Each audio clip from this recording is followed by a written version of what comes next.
तो 11 तारीख में श्रीधाम वृंदावन में पूजपाद प्रातः स्मरणीय पाराशर जी महाराज के सानिध्य में था।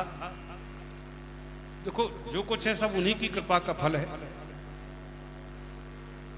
उनके आशीर्वाद से ही कथावाचक में बना। एक बार गोंदिया महाराष्ट्र में उनकी कथा में था, तो सबसे छोटे हम ही थे उनके पूरे परिकर में उस समय, आज से लगभग 25 साल पहले।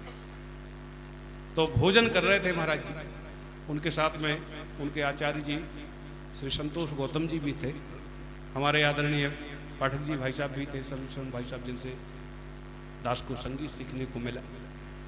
तो हम भोजन परोस रहे थे, तो प्रातः स्मरणीय पूज्य पाराशर जी महाराज और आचार्य जी आपस में चर्चा करते हुए बोले कि भागवत में राम कथा थोड़ी ज्यादा आई। तो बचपन से इतना उनका वात्सल्य मिला कि हम ये नहीं समझते थे कि इतने बड़े महापुरुष हैं, बचकानी बुद्धि सोचाए जैसी बातें कर देते। तो वो आपस में बोले कि राम कथा ज्यादा भागवत में नहीं आई। तो हमने कहा हाँ महाराज जी, ज्यादा थोड़ी आई, बस इतनी तो आई है कि खटवांगा दीर्घ बाहुश्चा रघुस तस्मात् पृथुर्षभा अजस्ततो महाराजन तस्मात् दशरथो भवान। तो महाराज जी भोजन करते करते बोले हैं जरा फिर से बोलो, फिर से बोलो। तो उनके सामने श्लोक सुनाने में भी भय नहीं लगता था, क्योंकि यदि गलत बोलेंगे तो कोई बात नहीं, वो सही करा दे। तो मैंने फिर से बोल दिया, तो बड़े प्रसन्न हुए और बोले वाह लाला तुमने तो कमाल कर दिया। और आचार्य जी संतोष जी देखना, एक दिन अपने त्रिपाठी जी ब्रजेश जी बहुत बड़े कथावाचक बने। और बोले मेरा संकल्प है कि एक दिन मैं इसको कथावाचक बना करके रहूंगा। तो मैंने सिर रख करके प्रणाम किया कि महाराज जी आपका वैसे हमारे पूज्य पिताजी भी आए हैं, तो इन्होंने भी श्रीधाम वृंदावन में प्रातः स्मरणीय पूजपाद श्री प्रभुदत्त ब्रह्मचारी जी के यहाँ रह करके भागवत का अध्ययन किया। तो संस्कार तो वो जन्म से ही थे, पर महाराज श्री का आशीर्वाद और उनकी सतत सानिध्य प्राप्त होने के बाद ही भगवान की कृपा कुछ हुई। और तो उस दिन 11 तारीख को मैं श्रीधाम वृंदावन में था, तो बड़े बड़े कथावाचक लोग बैठे थे, तो हम भी ऊपर ऑफिस में महाराज जी के साथ में बैठे।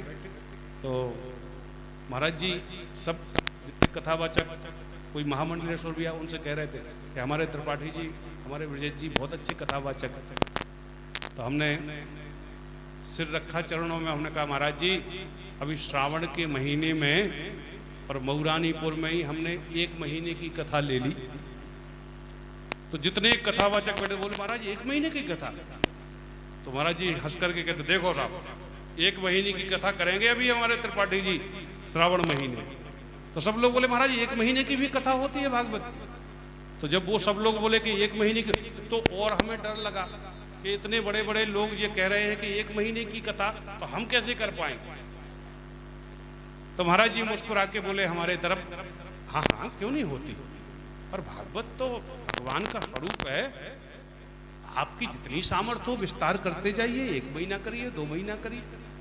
तो महाराज ने मुस्कुरा करके हमारी तरफ इस तरह से कहा कि अपनी कृपामयी दृष्टि से मानो अपनी कृपा हमारे अंदर भर दी। और सच्ची बता रहा हूं, इस व्यास गद्दी से झूठ नहीं बोल रहा हूं, कि एक अक्षर भी अध्ययन नहीं किया। जो सप्ताह विधि कहने की अभ्यास था, उसी का विस्तार करते करते करते करते आज महीना पूरा हो रहा है। और आज ही प्रातःकालीन पूज्य महाराज श्री से बात हुई, तो बोले कहाँ तक पहुंच गए। तो हमने कहा महाराज जी कल सुदामा चरित हो पाया। बोले अच्छा सुदामा ही चरित तक पहुंचे। हमने कहा महाराज जी अभी कम से कम 15-20 दिन का समय और चाहिए। तो बड़ी जोर से हंसे, बोले वाह भाई वाह, कमाल कर दिया लाला तुमने। बोलो इतनी कथा कहने के बाद में कह रहा है कि अभी 15-20 दिन और चाहिए। तो सब उन महापुरुषों की कृपा का फल है।